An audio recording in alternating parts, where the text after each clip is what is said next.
12 ربیع الاول کی تاریخ تھی، سارے راستے بلاک تھے اور مسلمانوں کے جلوس نکل رہے تھے اور بڑے بڑے ڈی جے کے ساؤنڈ بج رہے تھے۔ جوان جوان لڑکیاں اپنے اپنے گھروں سے نکل کر کے اپنے نبی کی پیدائش کا جشن منا رہی تھیں۔ بڑے بڑے ڈی جے ساؤنڈ پر اللہ کے نبی کی تعریف میں قصیدے پڑھے جا رہے تھے۔ وہ لوگوں یہ منظر دیکھ کر کے دل کو بڑی تکلیف ہوئی۔ جس نبی نے کبھی میوزک کی آواز کو نہیں سنا، جس نبی نے میوزک کی آواز کو مزمار الشیطان قرار دیا، آج میوزک بجا بجا کے اس نبی کی پیدائش کی خوشی منائی جا رہی ہے۔ جس نبی نے اپنی امت کی عورتوں کو پردہ کرنے کا حکم دیا اور بے پردہ نکلنے سے منع کیا، اسی نبی کی پیدائش کی خوشی کے نام پر جوان جوان لڑکیاں سج دھج کر کے میک اپ کر کے لپسٹک لگا کر کے میک اپ لگا کر کے کریم پاؤڈر لگا کر کے اپنے گھروں سے بہترین کپڑے پہن کر کے نکل رہی ہیں۔ واللہ یہ منظر دیکھ کر کے بڑی دل کو تکلیف پہنچی۔ یہ کام آپ کے کلیا چک کی مارکیٹ میں نے دیکھا، یہ کام ہوا میرے پیارے ساتھیوں۔ یہ کام دیکھ کر کے بہت سے لوگوں کو بڑا اچھا لگ رہا تھا۔ لوگ اپنے اپنے گھروں سے نکل رہے ہیں، پیسہ خرچ کر رہے ہیں، ٹائم لگا رہے ہیں، کس نام پہ؟ نبی کی محبت کے نام پہ، اسلام کے نام پہ، دین کے نام پہ۔ مگر یہ کام 1400 سال پہلے نبی نے نہیں کیا، نبی کے صحابہ نے نہیں کیا۔ اس کام کو ہم بدعت کہتے ہیں۔ جو کام ثواب سمجھ کے کیا جائے، دین سمجھ کے کیا جائے اور اس کا ثبوت نہ ہو، اس کا پروف نہ ہو، وہ کام نبی نے نہ کیا ہو، نبی کے صحابہ نے نہ کیا ہو، اس کام کو بدعت کہتے ہیں۔ اور اللہ کے پیارے نبی اپنے ہر خطبے میں کیا فرماتے تھے؟ وَشَرَّ الْأُمُورِ مُحْدَثَاتُهَا وَكُلُّ مُحْدَثَةٍ بِدْعَةٌ وَكُلُّ بِدْعَةٍ ضَلَالَةٌ وَكُلُّ ضَلَالَةٍ فِي النَّارِ۔ دین کے اندر نیا نکالا گیا کام بدعت ہے، اور ہر بدعت گمراہی ہے، اور ہر گمراہی جہنم کی طرف لے کر کے جانے والی ہے۔ امام مالک رحمت اللہ علیہ بڑی پیاری بات کہتے ہیں۔ امام مالک کہتے ہیں، او لوگوں کان کھول کر کے سن لو، اللہ نے اپنا دین مکمل کر دیا۔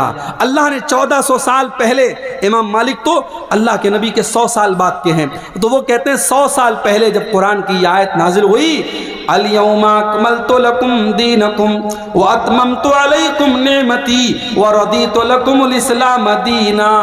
اللہ نے اعلان کر دیا کہ اے لوگو، میں نے تمہارے دین کو مکمل کر دیا اور میں نے اپنی نعمت کو تمام کر دیا اور اسلام کو میں نے تمہارے لیے پسند کر لیا۔ امام مالک کہتے ہیں، وہ لوگو جس نے دین کے اندر کوئی نیا کام نکالا، فقد زعم ان محمدن خان الرسالہ، وہ یہ کلیم کر رہا ہے، وہ یہ دعویٰ کر رہا ہے کہ محمد رسول اللہ نے اللہ کے دین کو پورا نہیں پہنچایا، اللہ کے نبی نے ادھورا دین پہنچایا، اللہ کے نبی نے انکمپلیٹ دین پہنچایا، اور یہ بدعت نکال کر کے اس کو پورا کر رہا ہے۔ اس لیے کہ اللہ قرآن میں کیا کہتا ہے؟ الْيَوْمَ أَكْمَلْتُ لَكُمْ دِينَكُمْ، او لوگو میں نے تمہارے دین کو مکمل کر دیا۔ امام مالک کہتے ہیں، فَمَا لَمْ يَكُنْ يَوْمَئِذٍ دِينًا فَلَا يَكُونُ الْيَوْمَ دِينًا۔ جو چیز نبی کے دور میں دین نہیں تھی، وہ آج بھی دین نہیں ہو سکتی۔ سوال آتا ہے، مردے کو دفنایا گیا، دفنانے کے بعد امام صاحب کھڑے ہو کر کے دعا کر رہے ہیں اور جتنے مقتدی ہیں سب آمین آمین کر رہے ہیں۔ سوال آتا ہے، مولوی صاحب کیا یہ طریقہ صحیح ہے؟ صحیح نہیں ہے، اس لیے کہ نبی نے دعا کرنے کا حکم دیا ہے، اجتماعی دعا کرنے کا حکم نہیں دیا ہے۔ مردے کو آپ نے دفنا لیا، فَصَلُوا لَهُ التَّثْبِيتَ، اللہ کے نبی فرماتے ہیں مردے کی ثابت قدمی کے لیے دعا کرو۔ ہر آدمی ہاتھ اٹھا کے اپنے اپنے طور پہ دعا کرے، لیکن ایک آدمی دعا کر رہا اور باقی سب آمین کہہ رہے ہیں، اس شکل کا ثبوت نہیں ملتا ہے، اس سے ہمیں پرہیز کرنا چاہیے۔ کہیں کہیں مردے کو دفنانے کے بعد کھڑے ہو کر کے وہاں اذان دینے لگتے ہیں، پوری اذان دیتے، پوچھو بھائی یہ کیا کر رہے ہو؟ کہتے کہ اللہ کے رسول نے فرمایا کہ جب اذان دی جاتی ہے تو شیطان ہوا خارج کرتے ہوئے بھاگ جاتا ہے، تو ہم اس لیے اذان دیتے ہیں، مردے سے ابھی سوال و جواب ہوگا تو شیطان آ کر کے پریشان کرے گا، ہم اذان دے کر کے شیطان کو بھگا دیتے ہیں۔ یہ لاجک نہیں چلے گی میرے بھائی، دین لاجک کا نام نہیں ہے، دین اپنا دماغ لگانے کا نام نہیں ہے۔ اگر یہ لاجک صحیح ہوتی تو نبی اور صحابہ کے دور میں بھی دفن کرنے کے بعد لوگ اذان دیتے، کیا ان کو نہیں پتا تھا کہ اذان دینے سے شیطان بھاگ جاتا ہے؟ جب نبی نے یہ کام نہیں کیا، صحابہ نے یہ کام نہیں کیا، تو ہم اور آپ کون ہوتے ہیں یہ کام کرنے والے؟ دین لاجک کا نام نہیں ہے۔ سردی کا موسم ہے، میں نے موزہ پہنا ہے اور یہ کپڑے کا موزہ ہے۔ مسئلہ یاد رکھو، چمڑے کے موزے پر بھی آپ مسح کر سکتے ہیں، کپڑے کے موزے پر بھی مسح کر سکتے ہیں۔ چمڑے کے موزے کو عربی میں خف کہتے ہیں اور کپڑے کے موزے کو عربی میں جورب کہتے ہیں۔ جورب پر بھی مسح کرنا ثابت ہے، خف پر بھی مسح کرنا ثابت ہے۔ اگر آپ اپنے گھر پر ہیں تو 24 گھنٹہ، یعنی آج اگر آپ نے مان لیجیے عشاء کی نماز میں آپ نے موزہ پہنا، شرط یہ ہے آپ وضو کر کے موزہ پہنے ہو، وضو کر کے پیر وغیرہ دھل کے آپ نے موزہ پہنا، تو کل عشاء کی نماز کے پہلے تک، یعنی کل فجر کی نماز، ظہر کی نماز، عصر کی نماز، مغرب کی نماز، یہ 4 ٹائم کی نماز آپ موزہ پہنے پڑھ سکتے ہیں۔ ہر وضو کے ٹائم اگر آپ کا وضو ٹوٹ گیا ہے، آپ کو پیر دھلنے کی ضرورت نہیں ہے، موزے کے اوپر آپ مسح کر لیں۔ یہ مسئلہ کس کے لیے ہے؟ جو گھر پہ ہے۔ ہاں سفر میں اگر آپ ہیں، جیسے میں بنارس سے آپ کے بنگال میں آیا ہوں، تو میرے لیے 3 دن کی چھوٹ ہے۔ میں اگر آج مسح کر رہا ہوں، آج میں نے وضو کر کے موزہ پہنا ہے، تو میں اگلے 3 دن تک لگاتار چاہوں، اگر موزہ میں نہیں اتار رہا ہوں تو بغیر پیر دھلے میں موزے پر مسح کر کے نماز پڑھ سکتا ہوں۔ یہ مسئلہ مردوں کے لیے بھی ہے، یہ مسئلہ ہماری ماؤں بہنوں کے لیے بھی ہے۔ لیکن آپ غور کریں، ہم جب موزہ پہنتے ہیں موزے کے اوپر مسح کرتے ہیں، اور جیسے دونوں کان کا ایک ساتھ مسح کرتے ہیں، ایسے دونوں ہاتھ ہلکا سا بھگو کر کے دونوں موزے پر ایک ساتھ مسح کر لینا چاہیے۔ لیکن ہم مسح ہمیشہ اوپر کرتے ہیں، نیچے نہیں کرتے۔ جبکہ ہم موزہ پہن کے جب چلتے ہیں تو جو ڈسٹ ہوتا ہے، جو گرد و غبار ہوتا ہے، جو دھول ہوتی ہے، وہ نیچے لگتی ہے۔ تو ہونا تو یہ چاہیے تھا ہم نیچے ہاتھ لگا کر کے دھول کو صاف کریں، مگر ہم اوپر مسح کرتے ہیں۔ حضرت علی کہتے ہیں لو کان الدین بالرأی، اگر دین عقل کی بنیاد پر ہوتا، اگر دین لاجک کی بنیاد پر ہوتا تو مسح اوپر نہ ہوتا، مسح نیچے ہوتا۔ لیکن مسح اوپر ہوتا ہے، یہ اس بات کی دلیل ہے کہ دین قرآن و سنت پر چلنے کا نام ہے، دین اپنی لاجک کا نام نہیں ہے۔ میرے بھائیوں، آج بہت سارے کام لاجک کے نام پر ہو رہے ہیں۔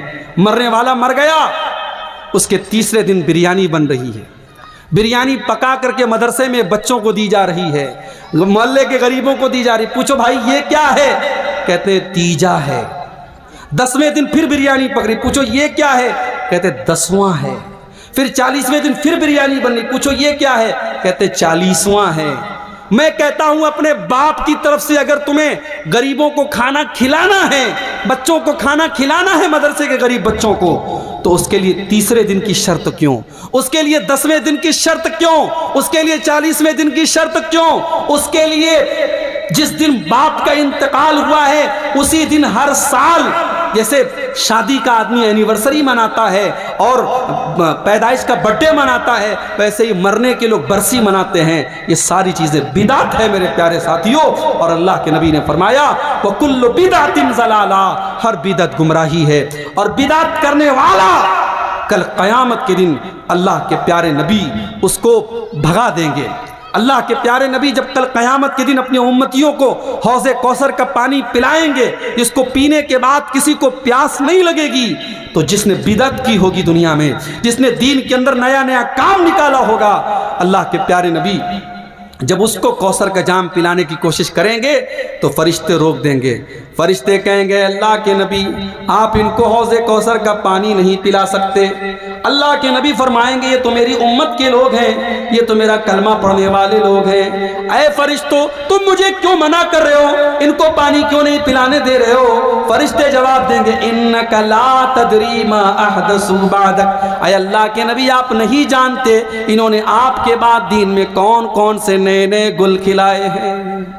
تو بدعت سے جب تک ہم سماج کو پاک نہیں کریں گے سماج کی اصلاح نہیں ہو سکتی۔ اور آگے بڑھیے، سماج کی اصلاح کرنا ہے، ایک اور کام بھی کرنا ہے میرے بھائیوں، فرقہ پرستی کو ختم کرنا ہے، امت کو ایک کرنا ہے، امت کو لڑانا نہیں ہے، امت کو اتحاد، امت کے اندر ایکتا پیدا کرنا، یونٹی پیدا کرنا ہے۔ امت ایک کب ہوگی؟ جب اس امت کا پلیٹ فارم ایک ہوگا۔ امت کا پلیٹ فارم کیا ہوگا؟ وَاعْتَصِمُوا بِحَبْلِ اللَّهِ جَمِيعًا وَلَا تَفَرَّقُوا، اے مسلمانوں تم اللہ کی رسی کو مل کر کے تھام لو اور آپس میں فرقوں میں نہ بٹو۔ ابھی فیس بک کے اوپر ایک ویڈیو آیا، واٹس ایپ کے اوپر ایک ویڈیو آیا، ایک مولوی صاحب تقریر کر رہے ہیں اور تقریر کے دوران یہ کہہ رہے ہیں او لوگو وہابی جس گھڑے میں پانی پی لے اس گھڑے سے پانی نہ پیا کرو، اس گھڑے کو توڑ دو۔ وہابی جس چارپائی پر بیٹھ جائے اس چارپائی کو توڑ دو، اس چارپائی پر نہ بیٹھو۔ وہ کہتے ہیں کہ کتا اگر تمہارے برتن میں منہ لگا دے تو کتے کا منہ لگایا ہوا برتن تو پاک ہو سکتا ہے، مگر یہ وہابی نبی کا گستاخ ہے، یہ وہابی نبی کی گستاخی کرتا ہے۔ اس وہابی نے جس برتن میں منہ لگا دیا اس برتن کو کبھی تم ہاتھ نہیں لگا سکتے۔ او لوگو اتنی نفرت کہاں سے لاتے ہو؟ او لوگو اتنی نفرت تم کہاں سے لاتے ہو؟ اگر تمہیں ہماری رسول کی محبت پر شک ہے آ جاؤ، ہم کلیجہ چیر کے تمہیں دکھانے کو تیار ہیں۔ ہاں ہم بدعات و خرافات تو نہیں کر سکتے، ہم تمہاری طرح رسول کی محبت کے نام پر ہم کیک تو نہیں کاٹ سکتے، ہم 12 ربیع الاول کو جلوس تو نہیں نکالتے، لیکن ہاں ہم تو نبی سے اتنا پیار کرتے، اتنا پیار کرتے ہیں۔ ہم نماز پڑھتے ہیں تو ہم وہیں پر ہاتھ باندھتے ہیں جہاں میرے نبی نے نماز باندھا تھا۔ ہم اتحیات میں جب انگلی کو ہلاتے ہیں ہم وہیں پر انگلی کو حرکت دیتے ہیں جہاں پر ہمارے نبی نے حرکت دی تھی۔ ہم تو ہر کام نبی کے طریقے پر چلنے کی کوشش کیا کرتے ہیں۔ او لوگو اتنی نفرت نہ پھیلاؤ، یہ امت پہلے ہی آج بہت سارے ٹکڑوں میں بٹی ہوئی ہے، اس امت کے اندر پہلے ہی بہت سارے مسائل ہیں، اس امت کو مزید پریشان نہ کرو۔ میرے پیارے ساتھیو، آج تم مرغا کھا کھا کر کے اور بہترین کھانے کھا کھا کر کے تم لوگوں کو توڑنے کا کام کر رہے ہو، میرے نبی نے تو پتھر کھا کھا کے لوگوں کو جوڑنے کا کام کیا تھا۔ او لوگوں میرے نبی نے پتھر کھا کے جوڑا تھا اور تم مرغا کھا کر کے اور تم چکن کھا کر کے لوگوں کو توڑنے کا کام کر رہے ہو۔ او لوگوں میرے نبی نے تو اس امت کو کیا بنایا تھا؟ آپ نے فرمایا المومن للمومن کالبنیان یشد بعضہ بعضا۔ او لوگوں مسلمان کو مسلمان کا ہمدرد ہونا چاہیے، مسلمان کو مسلمان کی مدد کرنے والا ہونا چاہیے۔ اللہ کے پیارے نبی ایگزامپل دیتے ہیں، مثال دیتے ہیں، کالبنیان یشد بعضہ بعضا۔ جیسے ایک بلڈنگ کھڑی ہوتی ہے، ایک عمارت کھڑی ہوتی ہے، عمارت کے اندر ہر اینٹ دوسری اینٹ کو طاقت دیتی ہے، ہر مسلمان دوسرے مسلمان کی طاقت بن جائے۔ فلسطین کے بچے مریں تو کلیہ چک کے مسلمان کو بھی درد ہو، اور دنیا کے کسی خطے میں مسلمان کا خون بہے تو بھارت کے مسلمان کو بھی تکلیف پہنچے۔ یہ ہوتا ہے اسلامی محبت اور اسلامی بھائی چارہ۔ میرے نبی نے یہ بھائی چارہ آپ کے اندر پیدا کیا تھا۔ اور میرے بھائیوں اتنا ہی نہیں، اللہ کے نبی نے یہاں تک فرمایا مثل المؤمنین فی توادہم وتعاطفہم وتراحمہم کمثل الجسد الواحد۔ او لوگو آپس میں اتنی محبت کیا کرو، اتنی ہمدردی کیا کرو، اتنا پیار کیا کرو جیسے انسان کا شریر ہوتا ہے، جیسے انسان کی باڈی ہوتی ہے۔ اذ اشتکا منہ عضو تداعی لہ سائر الجسد بالسہر والحمى۔ اگر بدن کے اندر کوئی ایک انگ بھی اگر بیمار ہو جاتا ہے سارا بدن بے چین ہو جاتا ہے، سارا بدن بخار میں مبتلا ہو جاتا ہے، پوری باڈی میں فیور ہو جاتا ہے۔ او لوگو جس طریقے سے انسان کا شریر ایک دوسرے سے کنیکٹڈ ہے، اے مسلمانوں تم ایک دوسرے سے کنیکٹڈ ہو جاؤ۔ اسی لیے ہمیں سلام سکھایا گیا۔ دنیا کے اور مذہب کے لوگ، ہمارے ہندو بھائی جب ملتے کہتے ہیں رام رام، جے شری کرشن۔ ہمارے عیسائی بھائی ملتے ہیں کہتے ہیں گڈ مارننگ، گڈ ایوننگ۔ ہمارے سکھ بھائی ملتے ہیں کہتے ہیں ست سری اکال۔ ان کے اپنے اپنے نعرے ہیں، مگر مسلمان جب ملتا ہے تو کیا کہتا ہے؟ السلام علیکم ورحمۃ اللہ وبرکاتہ۔ مسلمان یہ بولتا ہے، دشمن بھی سامنے آ جائے اللہ کے نبی نے فرمایا جسے تم پہچانتے ہو اسے بھی سلام کرو، جسے نہیں پہچانتے اسے بھی سلام کرو۔ جب ہم نے سلام کر دیا ساری نفرت تو ہوا ہو گئی، ساری نفرت تو مٹ گئی۔ جب میں نے اپنے دشمن سے کہہ دیا السلام علیکم ورحمۃ اللہ وبرکاتہ تو دشمنی تو میں نے تبھی ختم کر دی، کیونکہ میں نے کہہ دیا اے میرے دشمن میں سلامتی کی دعا کر رہا ہوں تیرے لیے، میں رحمت کی دعا کر رہا ہوں تیرے لیے، میں برکت کی دعا کر رہا ہوں تیرے لیے۔ اتنی بڑی دعا جب میں نے دے دی تو پھر دشمنی کہاں رہ گئی؟ اسی لیے اللہ کے نبی فرماتے ہیں کہ میں تم کو وہ نسخہ بتاتا ہوں۔ او لوگو تم جنت میں نہیں جا سکتے جب تک تم ایک دوسرے سے محبت نہ کرو، اور میں تم کو بتاتا ہوں کہ وہ کون سا طریقہ ہے، جب تم اس پر عمل کرو گے تو ایک دوسرے سے محبت کرنے لگو گے۔ افشوا السلام بینکم، آپس میں سلام کو بڑھاؤ، ایک دوسرے کو سلام کیا کرو، جتنا سلام کو بڑھاؤ گے اتنی محبت تمہارے اندر پیدا ہوگی۔ میرے بھائیوں، سماج کی اصلاح کرنا ہے، نفرت کو ختم کرنا پڑے گا، فرقہ پرستی کو ختم کرنا پڑے گا۔ ٹھیک ہے مسلک کا اختلاف ہے، ہمارے بہت سارے مسلمان بھائی بہت ساری غلطیوں میں مبتلا ہیں، ہم پیار سے، محبت سے، اخلاق سے ان کی ہم اصلاح کریں گے، مگر ہم نفرت کا چورن نہیں بانٹیں گے، ہم نفرت کا پرچار نہیں کریں گے، ہم گلے لگ کر کے محبت کے ساتھ کام کریں گے۔ میرے بھائیوں، سماج کی اصلاح کرنا ہے، ایک اور کام بھی کرنا ہے۔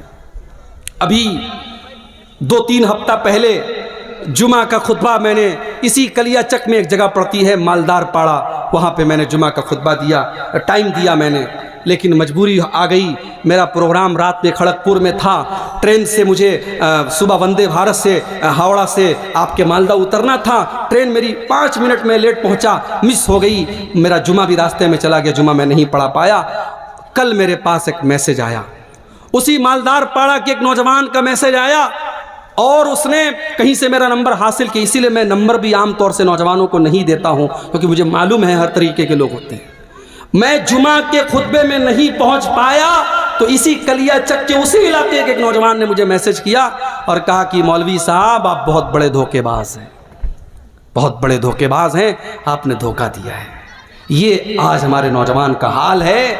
آپ اپنے مہمان کی، اپنے عالم کی عزت نہیں کر سکتے تو میرے بھائی ایسے اخلاق کا کیا مطلب ہے؟ آج ہمیں اپنے اخلاق کو بھی سدھارنے کی ضرورت ہے۔ ہم اہل حدیث ہیں، ہم شرک نہیں کرتے، ہم مزار پہ سجدہ نہیں کرتے، اس کا مطلب یہ نہیں کہ ہمارے 100 خون معاف ہو جائیں گے، ہمیں اپنے اخلاق کو بھی اچھا بنانا پڑے گا۔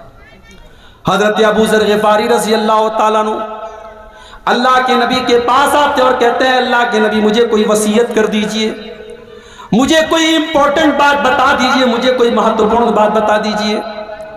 اللہ کے نبی 2 باتیں ان کو بتاتے ہیں، اور کلیا چک والو، سلطان گنج والو، یہ 2 باتیں اگر آپ نے نوٹ کر لی میں سمجھتا ہوں کہ میری پوری تقریر کامیاب ہو جائے گی۔ یہ 2 باتیں اگر آپ نے سیکھ لی، اللہ کے نبی ابو ذر غفاری سے کہتے ہیں اے ابو ذر غفاری اتق اللہ حیث ما کنت، تم جہاں بھی رہو اللہ سے ڈرو، اپنے گھر میں ہو تب بھی اللہ سے ڈرو، مسجد میں ہو تب بھی اللہ سے ڈرو، جلسے میں گئے ہو تب بھی اللہ سے ڈرو، اور مارکیٹ میں ہو تب بھی اللہ سے ڈرو، اپنے کمرے میں بند ہو تب بھی اللہ سے ڈرو، اور پبلک کے سامنے ہو تب بھی اللہ سے ڈرو۔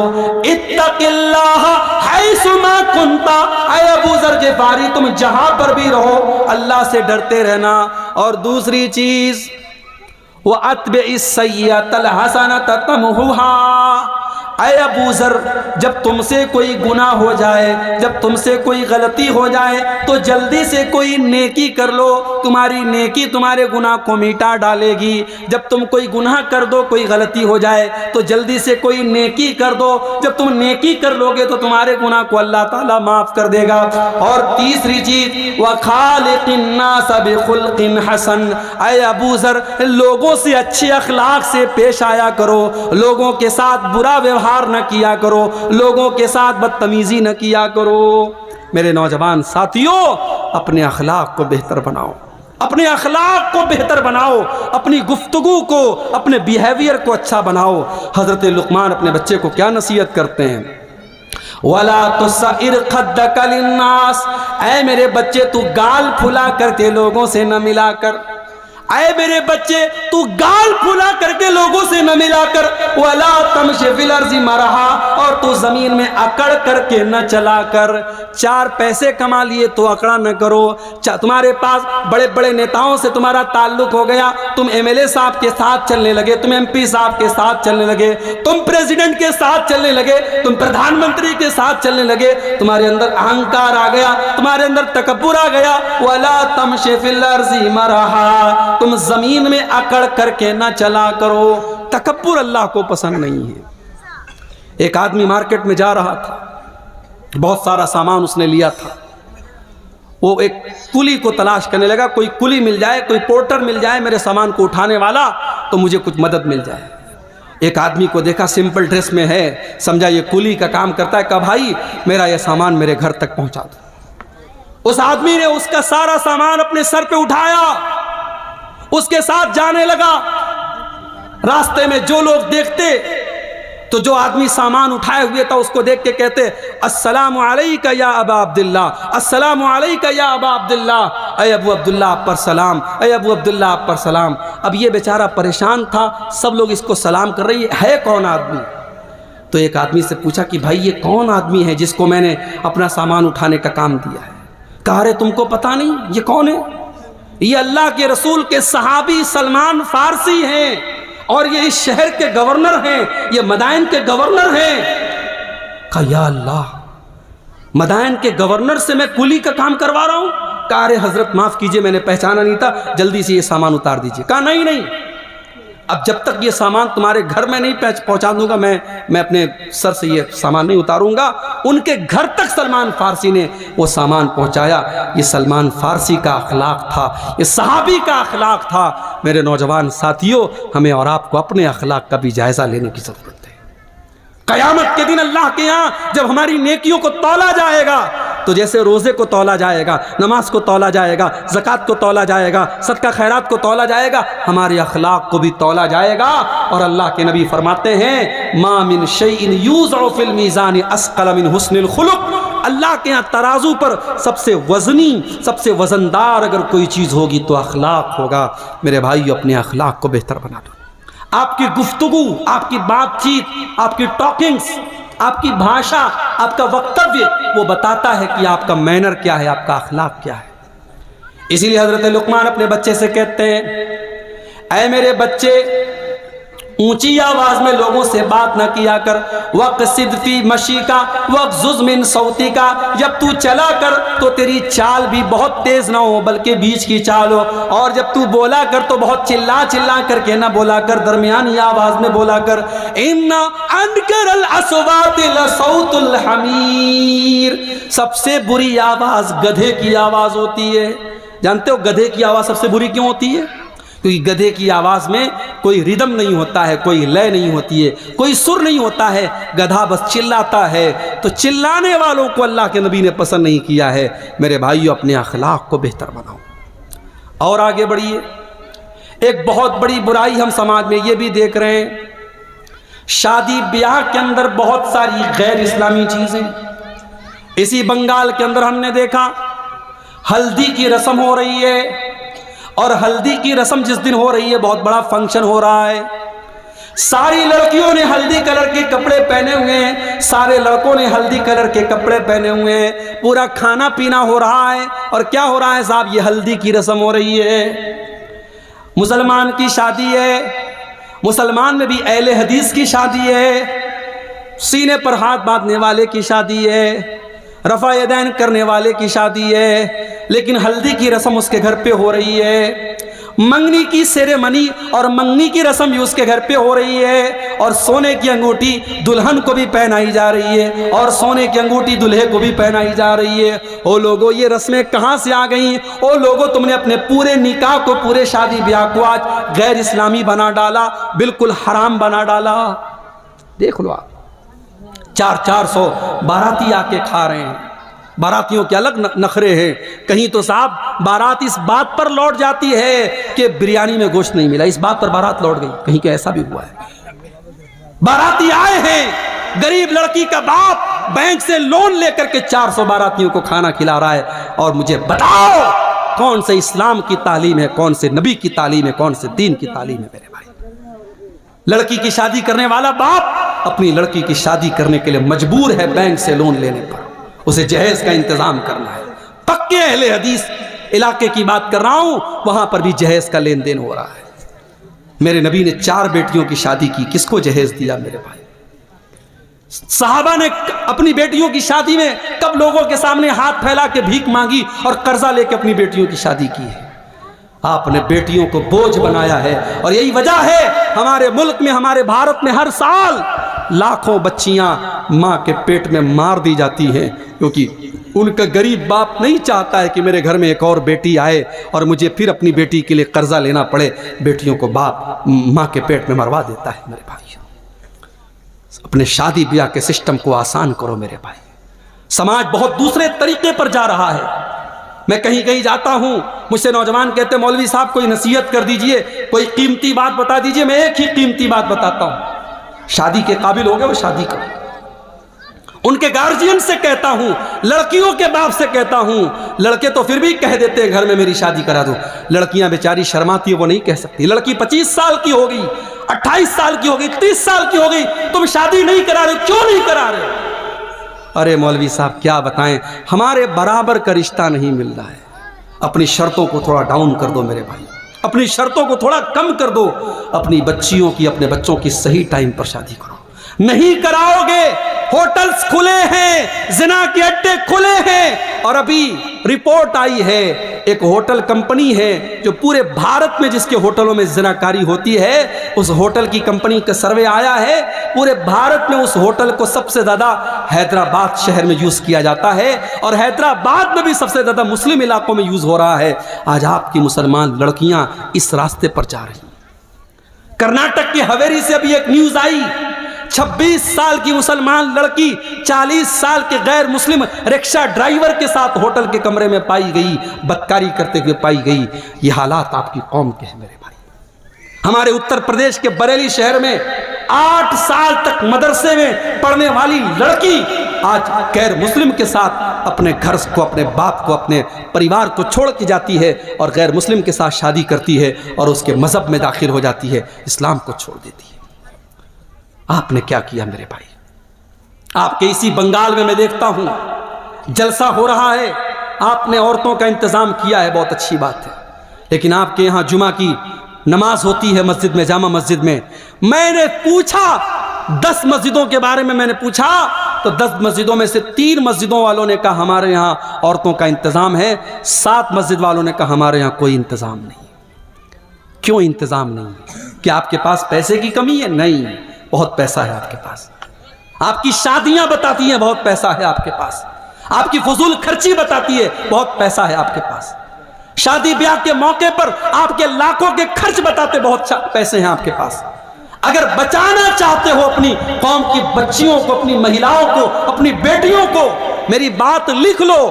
ہر جمعہ جہاں آپ مسجد میں جمعہ کا انتظام کرتے ہیں وہاں لیڈیز کا ارینجمنٹ کمپلسری, مینڈیٹری ہونا چاہیے, ضروری ہونا چاہیے. آپ عورتوں کا انتظام کیجیے اور گھر کی تمام عورتوں کو جمعہ کی نماز میں لے کے جائیے. ساس بھی جائے, بہو بھی جائے, بیٹی بھی جائے, ماں بھی جائے.